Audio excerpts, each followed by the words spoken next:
Hello hello et bienvenue dans ce nouvel épisode de Powerful, le podcast qui donne du pouvoir aux femmes.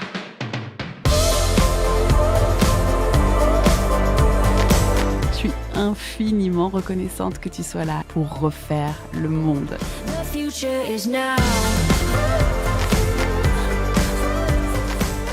Mon nom est Amélie Altner, je suis chef d'entreprise et coach certifié en empowerment et ma mission dans tout ce que j'entreprends à travers mon entreprise Project Power, mon programme de développement personnel, mes événements ou encore ce podcast est de donner du pouvoir aux femmes. Powerful rassemble tout ce dont tu as besoin pour prendre le pouvoir de ta vie. Des conseils, des outils de vie, des réflexions engagées, des interviews de femmes inspirantes. Bref, dans Powerful, on réfléchit à comment refaire le monde pour que chacune d'entre nous prenne sa juste place. Et ça commence maintenant. Salut Sarah, bienvenue dans Powerful. Amélie.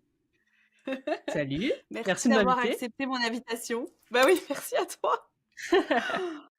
Donc tu sais, dans Powerful, on est là pour fusionner nos cerveaux et pour créer des nouvelles visions pour que les femmes aient plus de place dans ce monde. Et aujourd'hui, on va parler d'une question qui est super intéressante, qui est comment faire des enfants heureux. Rien que ça, pas de pression, tout va bien. Rien que ça. Donc Sarah, tu es la fondatrice de Club des Daronnes. Donc Club des Daronnes, c'est... comment je pourrais résumer ça? C'est la plateforme qui donne toutes les ressources aux femmes pour être des mamans heureuses et des mamans cool. Exactement, pour être la daronne la plus cool du parc. Yes. Ouais, et beau projet. L'idée du Club des Darons, c'est vraiment d'être centré sur les mamans. Souvent, on est centré sur les enfants, sur leur développement, et justement comment les rendre heureux. Et en fait, tout ça, ça commence par les mamans. Donc, on va s'en parler.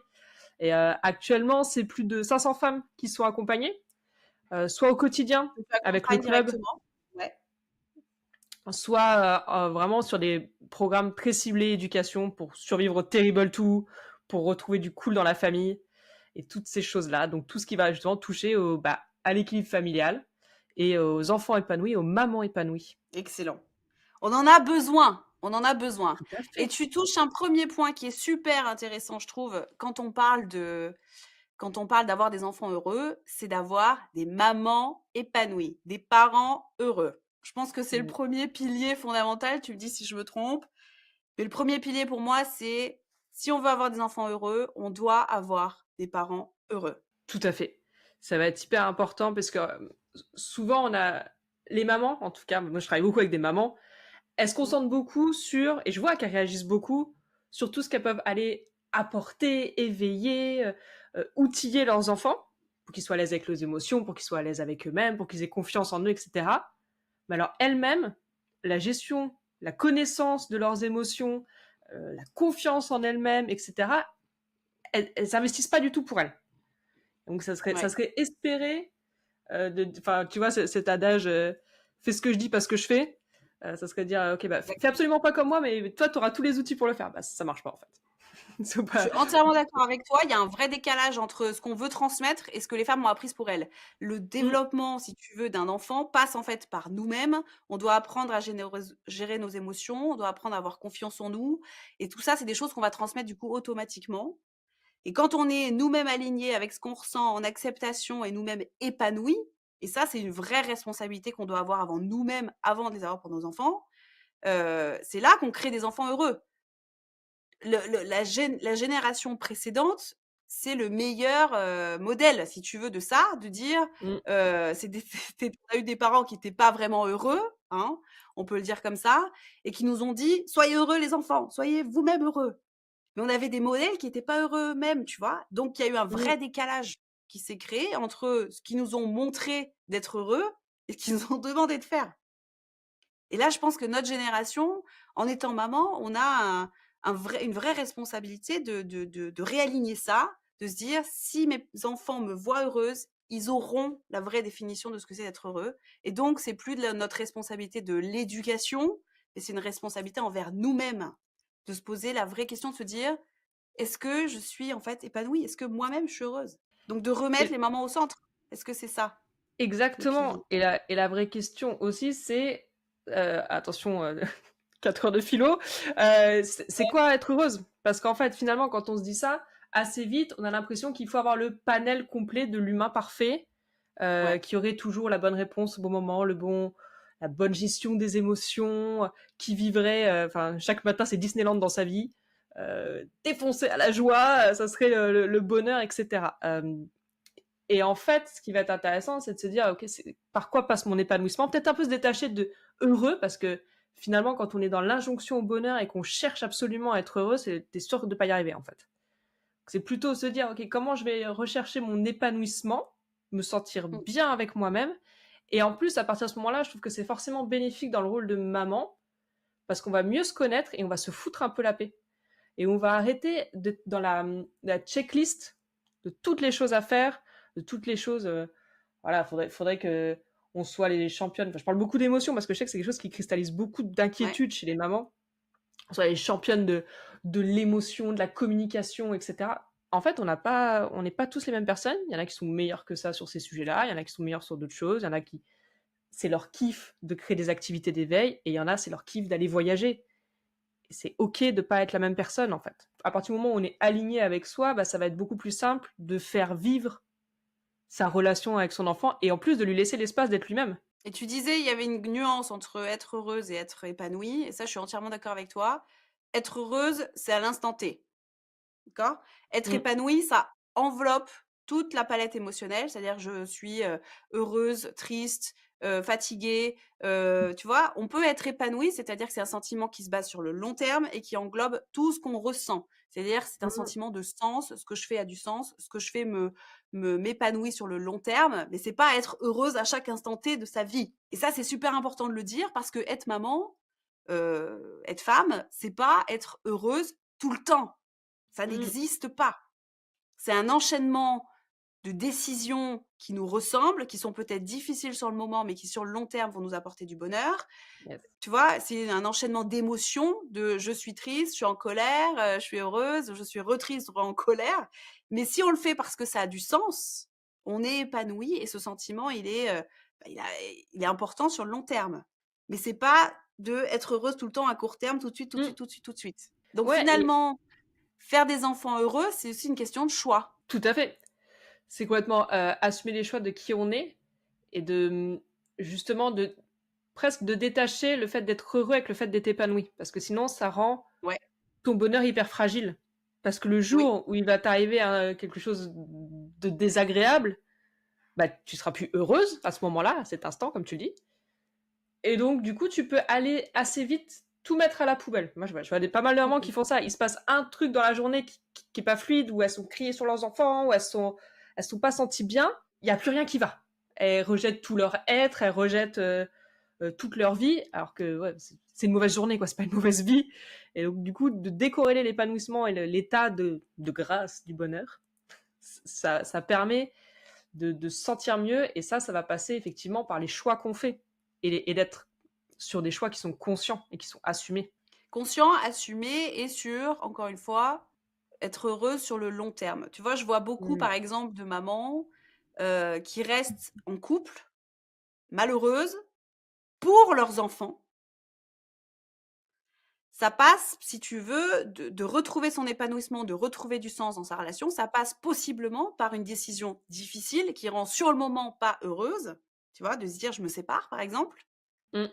Pour ensuite recréer sur du long terme, retrouver un équilibre et que ça rende de nouveau, épanouie, tu vois? Et de nouveau heureuse. Mais sur le moment, la décision à prendre qui va me rendre heureuse sur le long terme, elle est difficile, tu Elle est vois? très difficile. Et en plus, tu vois, d'aller se dire, parce que cet exemple, il est très pertinent, justement, si on se parle de bonheur des enfants. De dire, c'est Ouais, pour les enfants que je le fais. La ouais, responsabilité que tu mets sur les épaules de tes enfants, elle est énorme. Ils t'ont rien ouais. demandé. C'est pas eux qui t'ont dit vas-y, reste, sois malheureuse. Ne te cache pas derrière ça parce que là, derrière tes enfants, toute leur vie vont porter ça. Ma mère, elle a été malheureuse parce qu'elle est restée pour moi. Waouh. Mmh. Ok, bah très bonne Donc base. en fait, c'est contre-productif parce qu'on devient un modèle nous-mêmes malheureux et on Mm, demande à notre enfant d'être heureux. Si on mm. lui montre pas l'exemple et si on n'est pas rôle modèle sur être heureux, ça veut dire quoi? Il apprend qu'en fait, être heureux, c'est pourri, quoi. Tu vois? Parce que c'est subir ou c'est remettre des décisions sur les épaules des autres. Donc on a un modèle de parent qui veut prendre des décisions pour le bien-être de son enfant, mais qui subit lui-même Mmh. la décision qu'il prend. Tu vois le mécanisme il est en place. Le mécanisme, c'est pas du tout bon. Et en fait, Voilà. ça enlève toute forme de responsabilité. Or, pour moi, l'épanouissement, il passe par la responsabilité, par le fait d'être Ouais. mature dans ses D'assumer décisions ses et surtout choix. assumer Ouais. ce qui va avec. Et ça, en plus, tu vois, c'est intéressant parce que pareil, c'est un sujet qui intéresse beaucoup les mamans. Comment je rends mon enfant plus autonome, développer l'autonomie, etc. L'autonomie, c'est la responsabilité. C'est mes actions, elles ont des conséquences à l'échelle Ouais. d'un enfant de 2, 3, 4, 5 ans.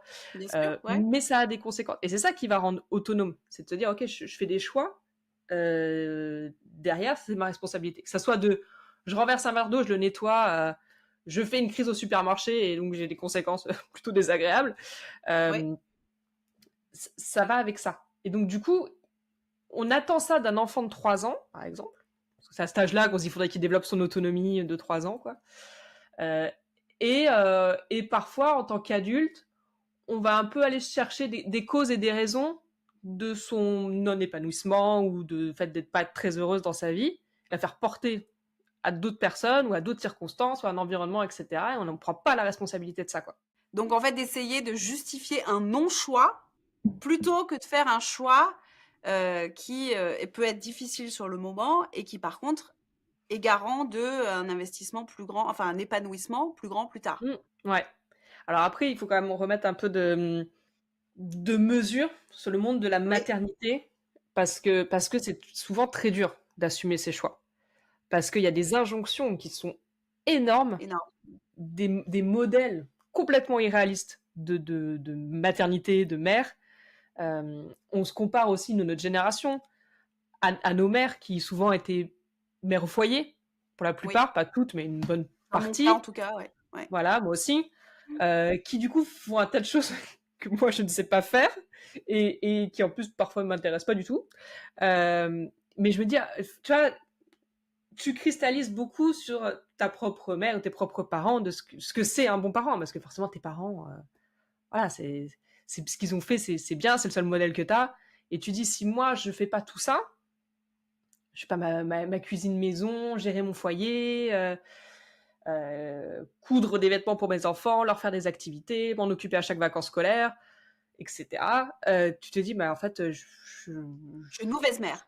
je suis une mauvaise mère, je suis pas à la hauteur. Et puis, alors, en plus, tu vas aller sur les réseaux sociaux avec toutes celles, le storytelling et la mise en scène de chacun pour aller montrer, si, regarde, moi, je suis une bonne mère, je suis une bonne mère pour aller se rassurer.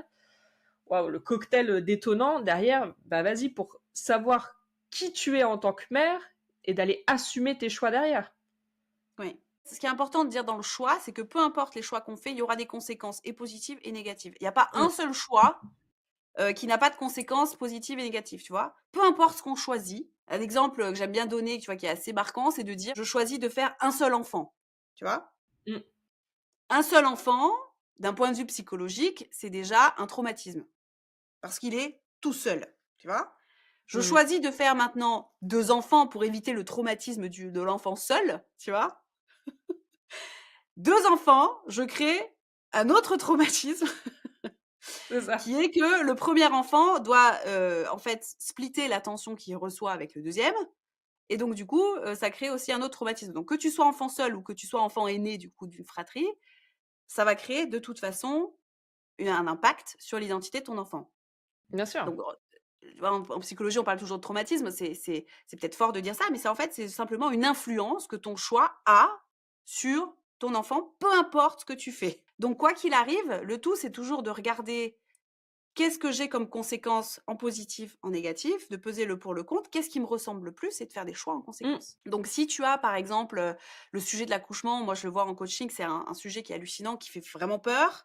Il y a des femmes qui choisissent de faire une césarienne pour pouvoir, repartir avec l'enfant sous le bras et puis, ne pas, avoir de faire un accouchement qui leur fait vraiment peur. D'autres choisissent de faire un accouchement naturel où il y a pas il y a pas de péridurale et cetera.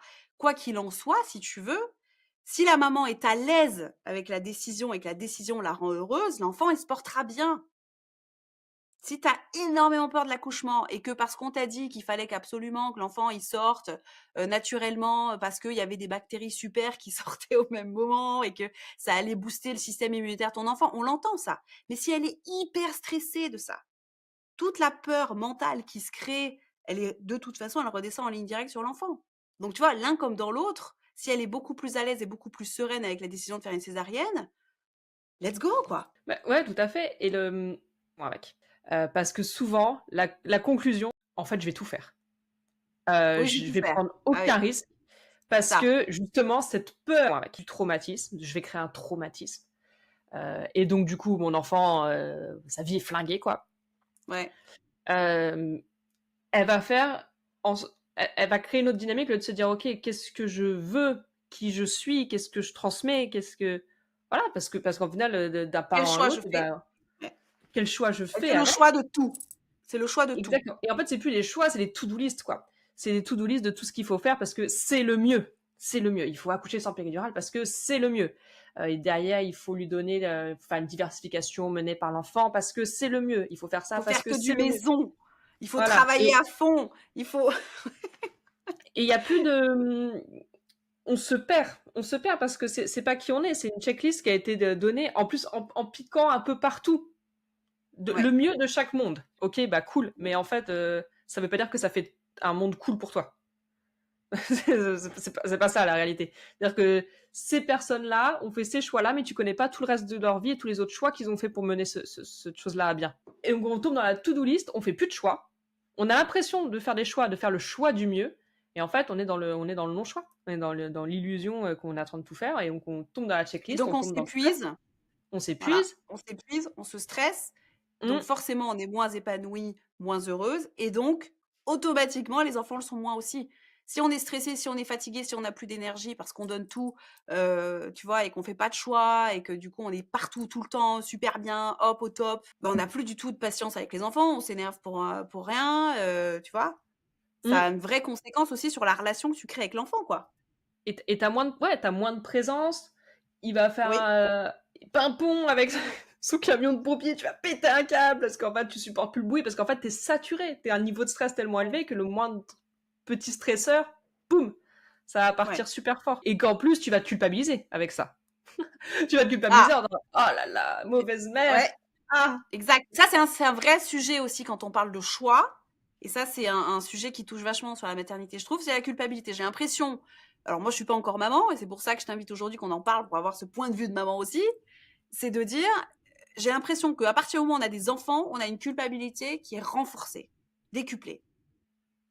Ah Qu'est-ce qui ouais. se passe? Moi, j'ai une théorie, hein, c'est que la culpabilité, elle est dans la poche des autres, tu vois. Tu la perces, paf, elle arrive. Parce que tu parles à une femme enceinte, elle est détendue, elle t'explique qu'elle, sa vie va pas changer, que ça sera exactement pareil. Tu la revois 2 semaines après son accouchement. Elle est en train de se questionner sur est-ce qu'elle rajoute une cuillère de lait ou pas, ou 30 millilitres, et comment elle fait, etc. Tu vois. Est-ce que le transat, c'est le bon? Est-ce qu'elle est pas en train de lui flinguer sa mobilité avec ce transat? Enfin, on bascule dans un autre monde. Euh, je pense qu'il y a pas mal de choses qui fait que ça se déclenche. C'est cette envie absolument de bien faire, cette envie potentiellement Ouais. de réparer si on n'est pas OK avec soi. De C'est réparer très ses propres exacerbé. blessures, mieux faire que nos Voilà. parents ont fait avec nous, par exemple. Ouais. Et en fait, au lieu de regarder et de prendre ce qui était cool, ce qui était moins cool, et en fait, moi qui je suis et qu'est-ce que je vais amener dans cette relation, on va essayer d'aller réparer, compenser, construire dans l'opposition, Dans au lieu de l'inverse. construire dans Dans qui l'inverse de on ce est qu'on dans a la vécu transmission. nous-mêmes. Ouais. Ouais. Et, euh, et donc déjà ça va commencer à ajouter à la culpabilité, à cette envie de bien faire. Parce que aussi, il faut se dire qu'au moment où on a des enfants, bah, jusqu'à ce qu'on ait des enfants, on n'a pas eu d'enfants, quoi. Donc on est débutant, On est on est novice, on maman ne sait stagiaire. rien. Et en Dans la fait, notion de choix, pour assumer un choix, il faut déjà comprendre. Donc il y a une vraie volonté d'apprendre aussi, de tester, donc d'apprendre en testant plusieurs choses différentes.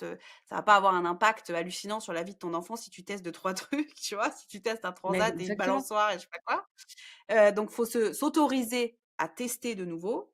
Faut s'autoriser à apprendre, à lire, à échanger avec d'autres mamans, sans culpabilité quoi, de se dire: «Je sais pas là».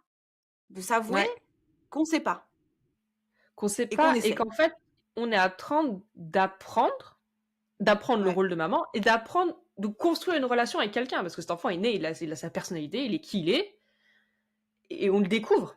En fait, on ne connaît pas cet être humain jusqu'à ce qu'on commence à interagir avec lui. Ouais. Et donc, on construit ça. En fait, c'est comme toute relation humaine, bah, des fois tu te plantes. Des fois tu essayes quelque chose, ça fonctionne, le lendemain, ça fonctionne plus. Tu tâtonnes, t'essayes, et en fait, personne, mais je crois que même, tu vois, après 15 ans de mariage, tu tâtonnes encore sur certains sujets. Alors, du coup, Bien sûr. ton enfant, il a 3 semaines, 2 ans, 3 ans, tu aurais les solutions à tout. Impossible. Tu, tu, tu tâtonnes. Donc, ça, je pense que, enfin, c'est plutôt pour déculpabiliser, mais ça explique pas vraiment la culpabilité.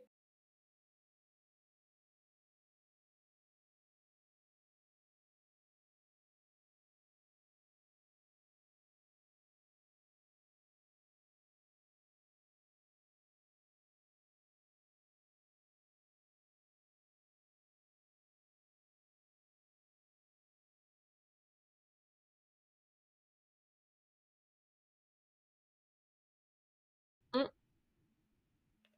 Et il faut bien se dire qu'une relation humaine, parce qu'en fait, c'est ça, hein, l'éducation, c'est une relation humaine, hein, Oui. ça se joue pas sur une interaction.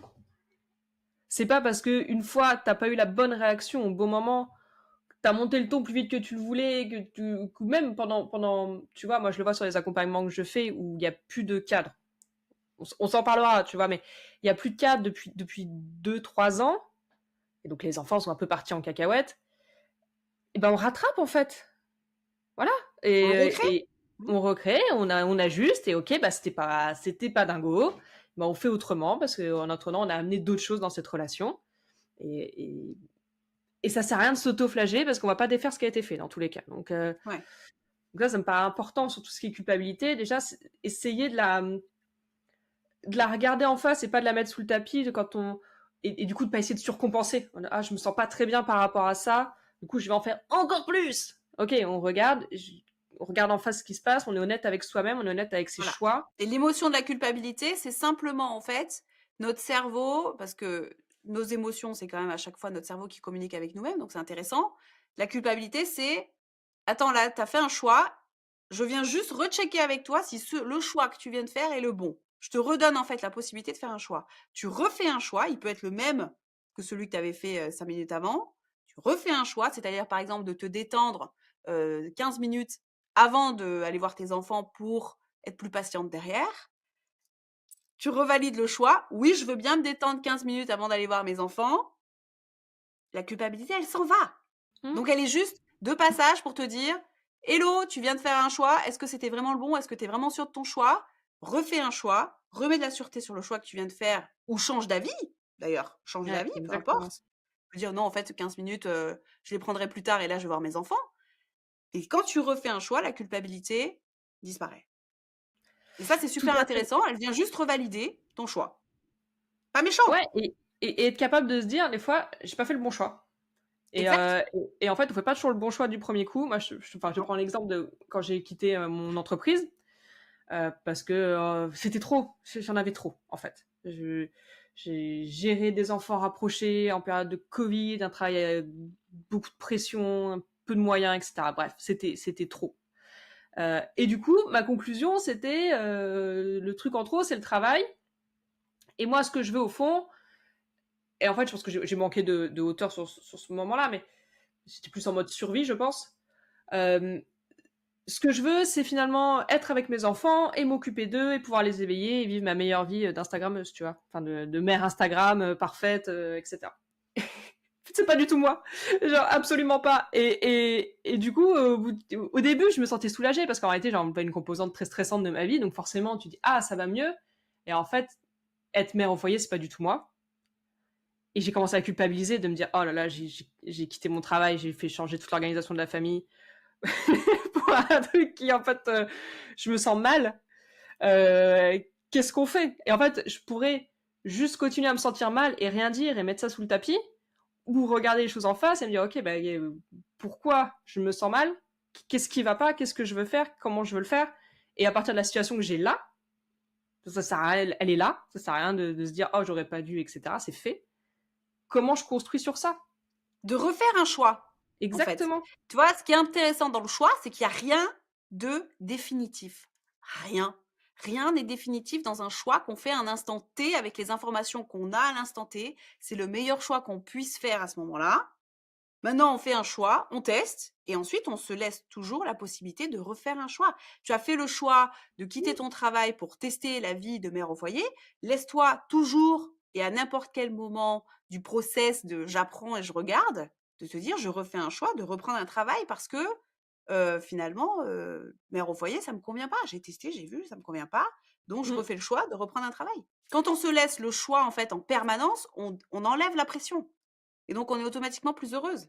Te dis, par exemple, je fais n'importe quoi, tu veux tester une nouvelle école pour tes enfants. Ben, laisse-toi le choix. Tu testes pendant 1 an, tu te dis pas, c'est the école pour toute leur vie. Non, teste 1 an une différente scolarité avec Montessori. Regarde. Et puis, si toutefois, si ça convient, bah, tu laisses. Et puis, le jour où tu vois que ça convient plus, refais un choix à l'inverse. Ou de Mmh. déménager, de changer de cadre de vie.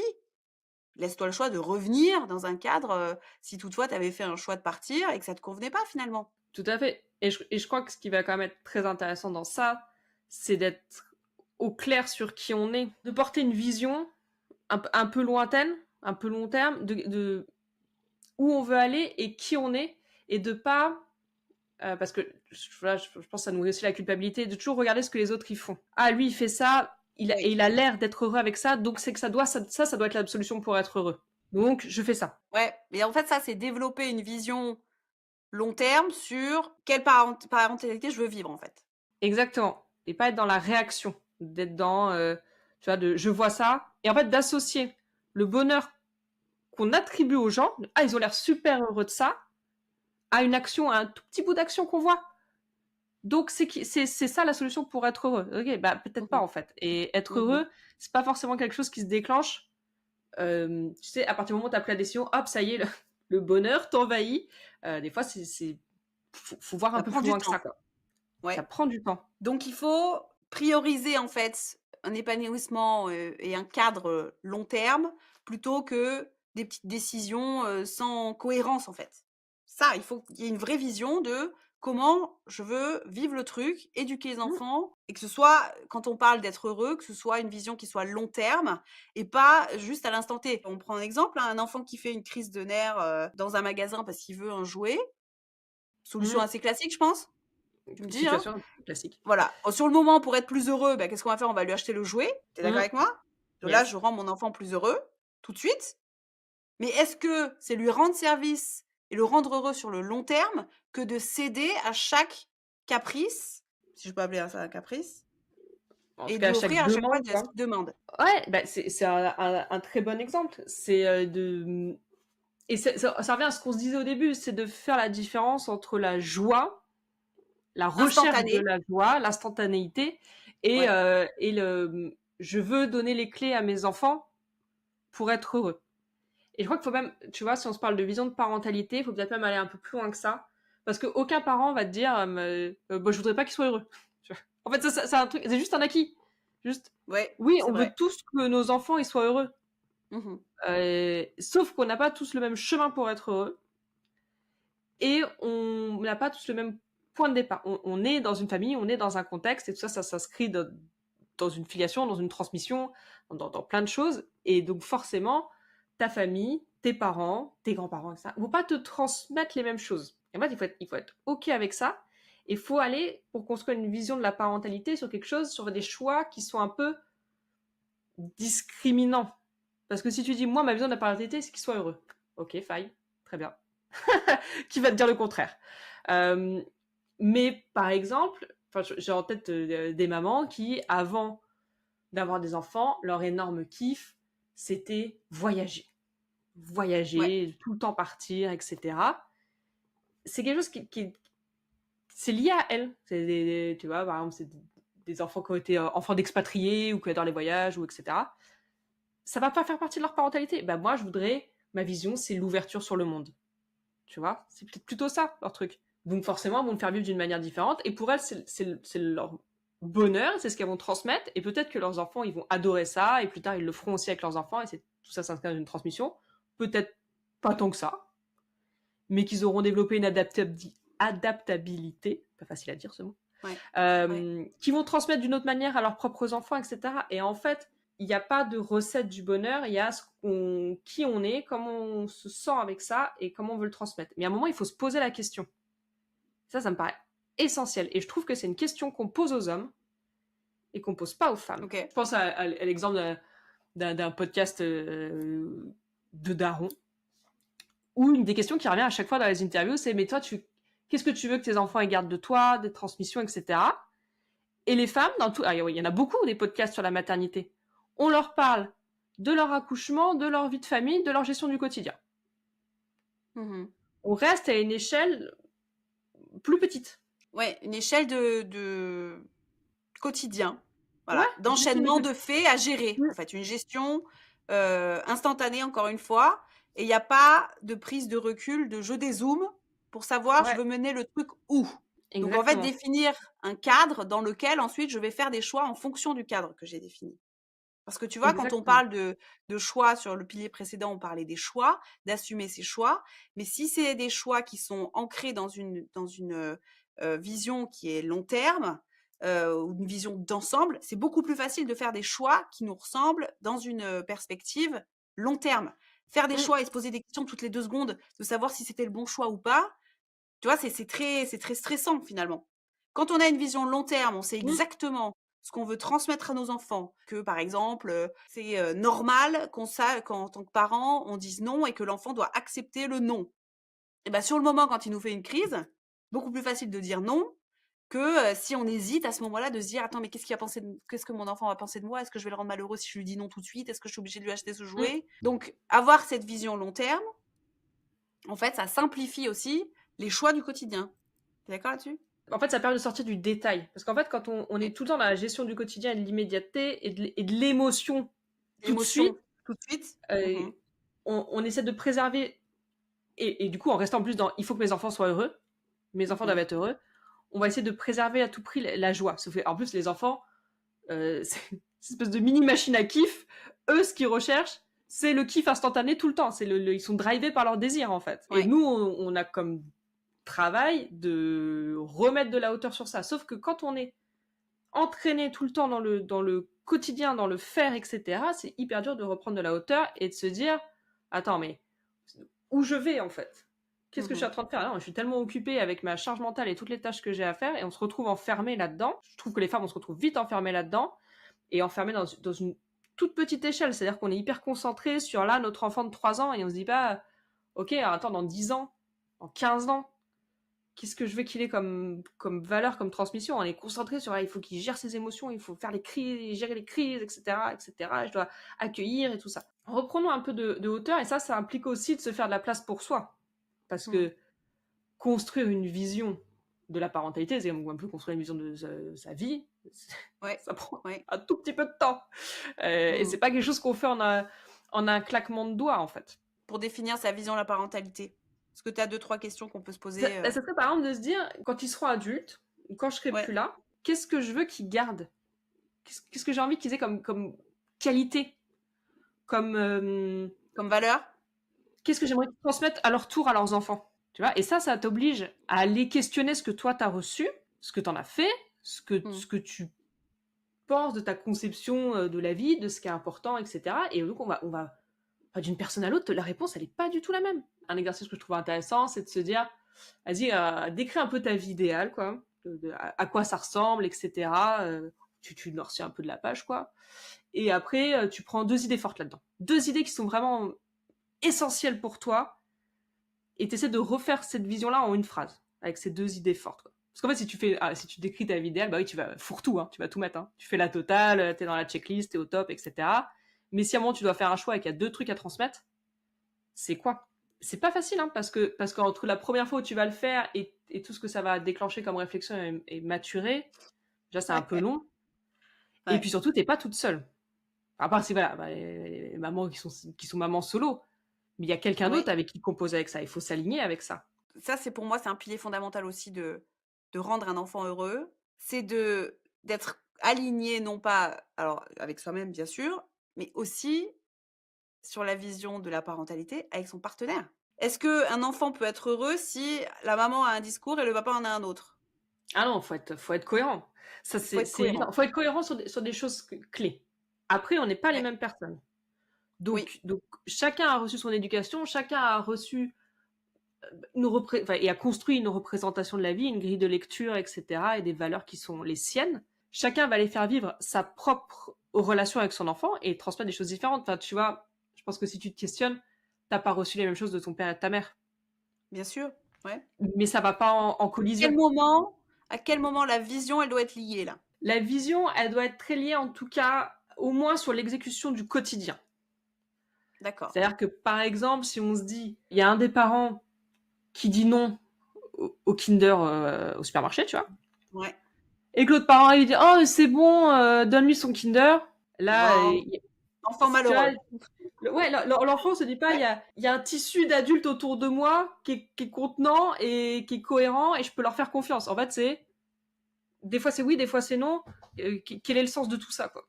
Je prends l'exemple de la religion parce que moi mon mari il est musulman, ouais. moi non, et c'est quelque chose qui est très important pour lui. Je vais pas aller saper les croyances qu'il essaie de transmettre à ses filles en disant oh, ouais, c'est bon. Tu vois, avec des petites punchlines. Voilà. Je respecte ça parce que c'est quoi ce qu'on a eu avant, tu vois. Et je vais pas aller saper ou décrédibiliser ses valeurs à lui. Et ça amène aussi des conversations sur ok, si on dépasse la croyance oui ou non, la forme de la religion, le nom de la religion, peu importe. C'est quoi les valeurs que tu mets derrière? Est-ce que moi je me retrouve dans ces valeurs et comment je peux faire vivre ça pour que ça soit aligné avec moi, sans forcer les choses qui sont pas ce que moi je crois et qui vont pas aller saper ce que toi tu crois, tu vois. Donc c'est des conversations qui sont à mener et il faut pas essayer, je crois vraiment de et ça c'est un truc que je vois un peu chez les mamans, c'est il fait pas comme moi. Bah oui, mais c'est parce qu'il est pas toi. Vous êtes pas les mêmes personnes, vous avez pas la Exact, même relation que vos enfants. exact.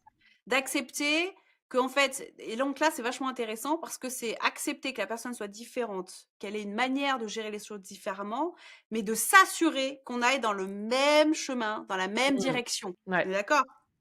exactement. Et ça, Donc ça le passe par but final est le même, l'exécution au quotidien peut être différente. exactement.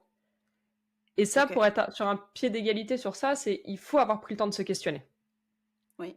Et d'en avoir discuté parce que, et d'en quand avoir est-ce qu'on discuté. trouve le temps en tant que parent de discuter de ça? Les situations d'éducation un peu compliquées, c'est le meilleur moment en fait, parce que tu te dis ok, on a telle situation Telle récurrente. problématique? Ouais. Voilà, on a telle problématique de l'enfant qui fait des roulades au supermarché ou qui dort pas la nuit et qui exige qu'on reste. Ça, c'est une problématique qui arrive souvent. Qui exige qu'on reste à côté de son lit pour s'endormir.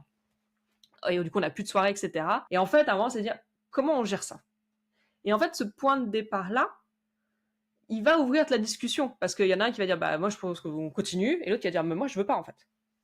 Ok. Alors, du coup, qu'est-ce on implique de chaque côté comme valeur, représentation, croyance et comment on définit une stratégie qui convient à tout le monde. Ça sent le vécu de l'enfant qui dort pas et que c'est un problème. Ah oui, ah bah oui, ah bah. Ah! Ah! Tout Bah, à donne-nous fait. un exemple. Donne-nous un Tout à... exemple perso là, sur, un moment en fait où il y a eu une crise, où, ça vous a demandé de vous retrouver tous les 2 pour redéfinir et une vision long terme et un Mm. cadre pour le quotidien en fait. Ok, alors, j'en ai deux à deux moments de vie, je trouve qu'ils sont importants. Ouais, Dans la parentalité, le premier, et je pense qu'il va être très lié à la culpabilité aussi, c'est quand j'ai eu ma deuxième fille. Donc moi, j'ai des enfants qui ont 15 mois d'écart. Donc autant dire que, en termes de fatigue, on est pas mal. Euh, Quand ma deuxième fille est arrivée, donc j'étais en mode, je vais l'allaiter, etc. Et en fait, au bout d'un mois et demi, 2 mois, j'en pouvais plus. Mais j'en pouvais plus. J'étais fatiguée parce que l'aînée était petite et en plus était perturbée par l'arrivée de sa sœur et qu'en plus moi je savais pas encore comment accompagner correctement le sommeil. J'étais la tête dans le guidon avec un deuxième baby's en train d'essayer de l'allaiter et en fait j'étais épuisée. ouais. Et l'allaitement c'est quand même le sujet de culpabilité maternelle Numéro un. numéro un je pense. En tout cas sur les tout petits. Ouais. Parce que parce qu'il y a un truc très primaire, très nourricier, tu vois, je peux donner à manger à mon enfant et toutes les vertus que ça a et blablabla et blablabla. Et donc, du coup, j'avais une partie de moi qui disait arrête, parce qu'en fait, si on se reconcentre sur la vision, c'est pas ça qui est important. Mais j'arrivais pas à reprendre cette hauteur-là. Et j'étais en mode, il faut que je continue, j'en peux plus, mais il faut que je continue, il faut que je continue, il faut que je continue. Jusqu'à ce que du coup, on ait une conversation où en fait, moi, tout se mélangeait de oui, mais comme j'allais, je suis moins dispo pour l'aîné, et je suis moins dispo aussi pour toi parce que je suis hyper fatiguée, et en même temps, c'est hyper important, etc.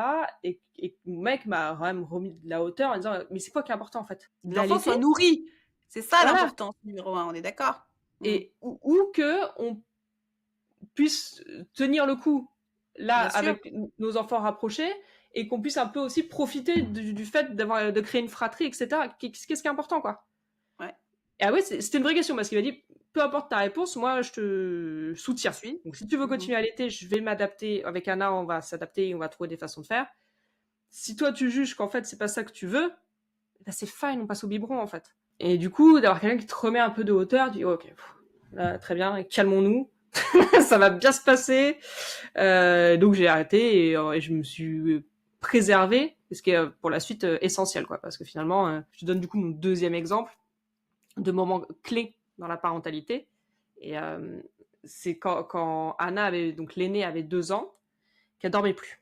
Qu'elle dormait plus et il fallait qu'on reste à côté de son lit pour qu'elle s'endorme ou dans le couloir. Et si elle se réveillait au milieu de la nuit, il fallait retourner à côté de son lit, quoi. Et autant te dire qu'elle se réveillait très très souvent. Donc plus de soirée, plus de nuit. On était arrivé, je crois, pendant des mois à dormir peut-être 3-4 heures par nuit. À tel point que moi j'étais angoissée le soir à l'idée de me coucher, en me disant mais qu'est-ce qui va m'arriver cette nuit, quoi. Et comme t'imagines, un niveau de fatigue dans un couple, autant te dire que ça se clashait très très très très fort. Ouais, ouais. Et on a mis beaucoup trop de temps, là, je pense, à avoir une conversation. Parce qu'on faisait que de se dire ça va passer, c'est une phase, ça va passer. Et qu'on trouvait pas en plus d'informations. Parce que alors là, tu vas sur les réseaux sociaux pour chercher ça. Merci la culpabilité, merci les conseils en carton, quoi. Je crois que le pire des conseils, que j'ai vu en plus plein de fois, c'est oui, là tu te plains, mais plus tard tu regretteras. Ah bah merci, bah super, donc j'ai même pas le droit de pas être très satisfaite de pas dormir, quoi. C'est vraiment tout se dégrader, hein. La vie au quotidien devenait Ouais. ça devenait un enfer. Quand on dort pas, on devient des monstres, hein. C'est clairement ça. Ouais, c'est ça, tu t'as plus aucune patience avec tes enfants, tu supportes plus rien, t'es épuisé, tu tiens que sur les nerfs, au travail t'arrives à rien, avec ton mec te parle, t'as envie de lui arracher la tête, enfin. Et en fait, là, il y a une conversation, faut qu'on arrête, faut qu'on change, ce qu'on fait, ça fonctionne pas. Et il a fallu vraiment la reprendre beaucoup de hauteur et de se dire, et se dire des discours qu'on n'entendait pas ailleurs. De se dire, on a peut-être le droit de dormir. C'est quand même fou de se dire ça. On a peut-être le droit de dormir et de dire à notre kid, il y en a marre, tu vas dormir en fait. Et de se dire, ok, là, on va mettre un stop et puis et on va faire ce qu'il faut pour que ça Donc s'arrête. c'était quoi? C'était remettre un cadre qui était en fait plus autoritaire? C'était remettre de l'autorité, ouais. C'était remettre de l'autorité, c'est remettre du cadre. Le cadre, c'est pas que de l'autorité, ça va être, en fait, c'est tout un changement de posture et c'est d'une relation où on est égaux. Parce que ça, je crois que ça nuit énormément. Parce qu'on veut faire des enfants heureux, on a l'impression qu'il faut se mettre absolument à leur hauteur et les traiter comme des mini-adultes. Tout en se disant, mais ils ont pas la maturité pour être des mini-adultes. Donc, comment on gère ça, en fait? Ouais, ou pour se faire aimer aussi, un peu best friend, non? Il y a pas cette Ouais, relation c'est un ça, peu best exactement. friend avec son enfant, je veux être la maman cool, et du coup Exactement. d'oublier aussi la responsabilité de, qu'est-ce que je veux lui transmettre et qu'est-ce qu'il doit apprendre pour la vie et comment je me comporte au quotidien face à ça. Et qui certaines fois demande de l'autorité, de la Exactement. responsabilité, un Exactement. cadre, clair, net, précis et pas, un bon temps entre copines. Exactement. Et en fait, de Mmh. aussi accepter que les parents sont là pour aimer les enfants, mais la réciproque n'est pas vraie. On n'a pas à chercher l'amour de ses enfants. Ouais. Alors, rassurez, heureusement, c'est un acquis. Les enfants nous Oui, aiment, mais oui. quand on est toujours dans cette volonté d'être aimé de ses enfants, on peut pas prendre des décisions qui sont justes pour eux. Et donc ils seront Parce pas que, heureux. ouais, Super parce intéressant qu'en ce pilier. en ayant peur de pas être aimé de tes enfants, tu vas retomber dans la satisfaction immédiate pour pas qu'ils me disent je t'aime pas, t'es méchante. Parce qu'ils vont le dire. Mmh mh. Ils vont le dire à Ils vont le 3 ans, ils vont le dire. dire à 15. Et Hein. oui, oui. Donc, il faut être droit dans ses bottes et il faut être capable de pas se laisser atteindre par ça. Donc c'est-à-dire qu'en termes d'amour-propre, il faut aussi être droit dans ses bottes. Se Parce que donner quand cet tu es tout amour soi-même. exactement, parce que si tu donnes ce rôle-là à ton enfant de t'aimer, tu lui donnes un pouvoir immense sur toi De te et toi contrôler et de contrôler ton quotidien, tout ce que tu veux. et en fait, tu lui rends pas sérieux parce que quand tu donnes un pouvoir comme ça, il est pas équipé pour gérer ça. C'est comme Ouais. si tu donnais, on va te donner les clés d'un étoilé à quelqu'un qui vient de commencer son CAP cuisine et qui a 14 ans, tu vois. En lui disant, bah, allez, fais tourner la baraque. Le niveau de stress, t'es sûr que ça va se casser la gueule. Et après, tu vas lui dire, ah, t'as vu, t'as pas du tout réussi, je t'ai donné des responsabilités absolument disproportionnées par rapport à tes compétences et ça fonctionne pas, je comprends pas. Il faut être le chef de cuisine. Il faut sortir de cette relation d'égal et de se remettre dans une position asymétrique. Et en fait, ça veut pas dire que si t'es le chef étoilé et tu considères ton kid comme ton commis, qu'il y a une relation tyrannique ou humiliante ou quoi que ce soit. Juste, en fait, j'ai quelques décennies de plus d'expérience de la vie et je te guide dans la vie. Et mon but, c'est de te faire grandir en donnant des choses qui sont accessibles. Et il n'y a pas de rapport de force avec ça. C'est juste, c'est pas la même chose. Ça peut se faire en toute bienveillance, ouais. Bien sûr. Bien sûr. Simplement une conviction à avoir, en fait, envers son enfant, quoi. C'est-à-dire, Exactement. pour l'instant, le mieux pour toi, c'est moi qui décide, je suis responsable, fais-moi confiance. Exactement. Et les enfants attendent que ça, parce qu'en fait, eux, ils n'ont pas à être gestionnaires du quotidien. Eux, ils ont à faire des tours en Lego, quoi. Enfin, tu vois. Ouais. C'est ça, ils ont à créer de leur développement d'enfant, leur apprentissage d'enfant, faire maturer leur cerveau et créer plein de connexions dans leur tête, etc. C'est ça qu'ils ont à faire. C'est pas décider ce qu'on mange, c'est pas décider si on fait le bain ou pas, c'est pas Si on va se coucher ou pas. Souvent, si on va se j'entends coucher ou ça, pas. j'entends des parents qui demandent à leurs enfants, on va se coucher. Je me dis, mais c'est plus une question à poser, là. Tu vois, c'est là, pour l'instant, il faut dire, on va se coucher. C'est pas une question, c'est un point d'exclamation, quoi. Mmh. Donc, quel est le cadre que tu as remis à l'époque pour que ça Alors, s'arrange avec les filles?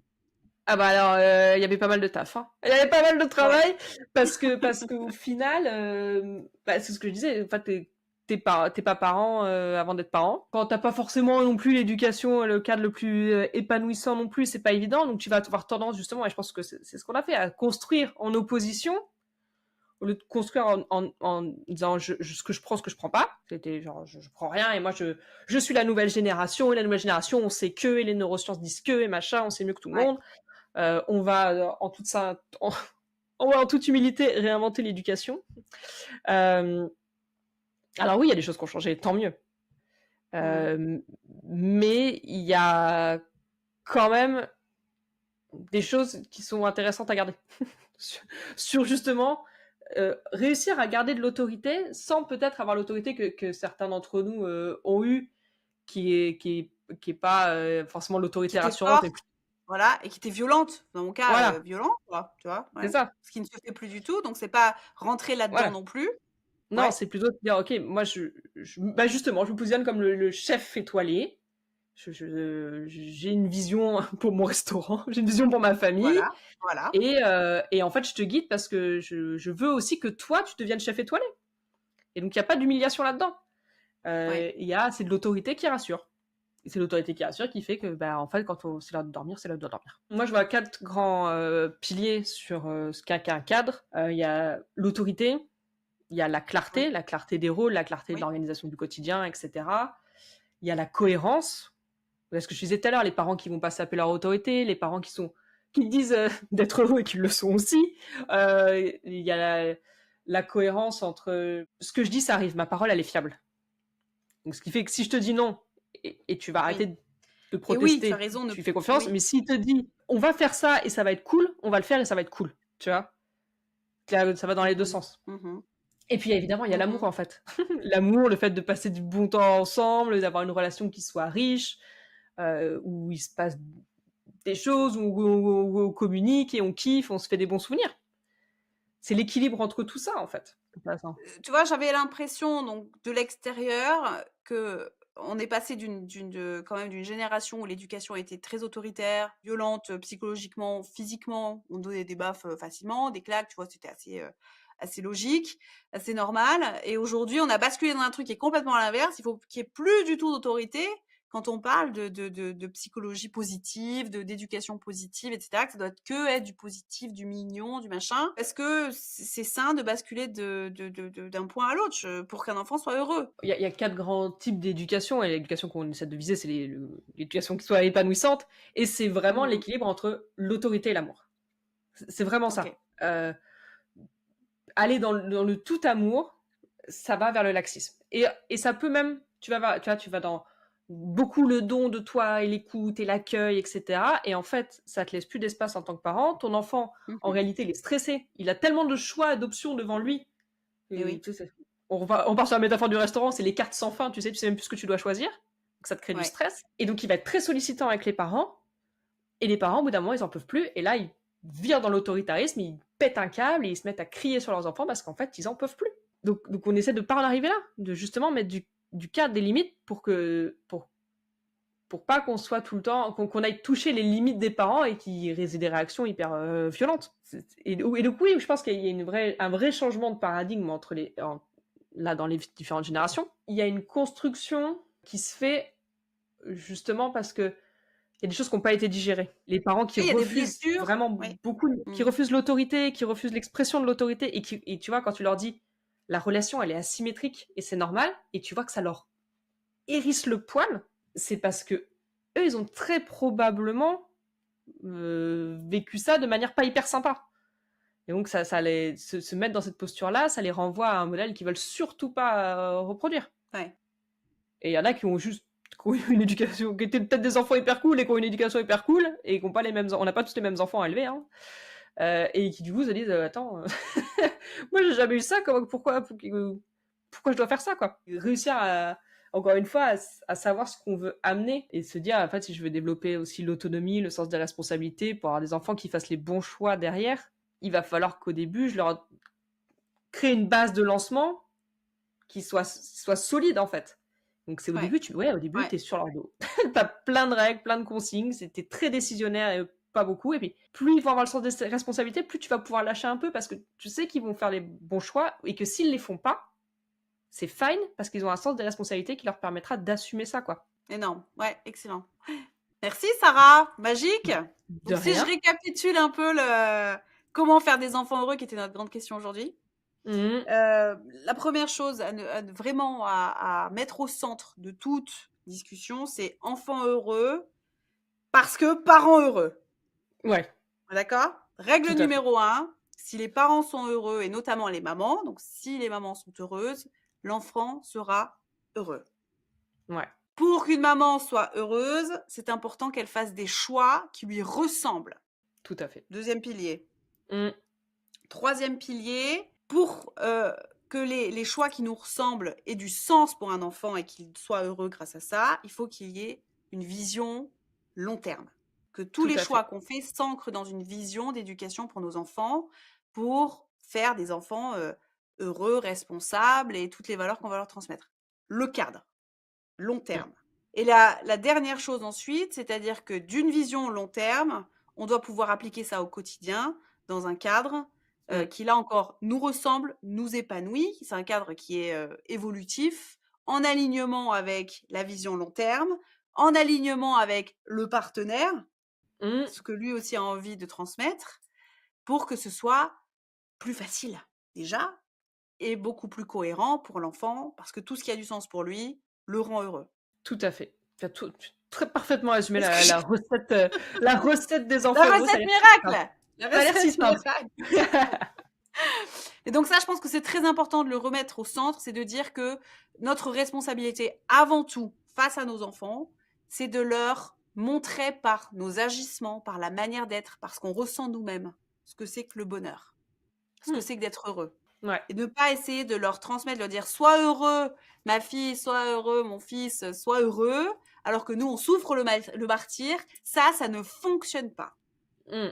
Donc, réalignons ce qu'on ressent, nos visions, notre cadre du quotidien, pour que nos enfants soient en fait heureux et épanouis, quoi.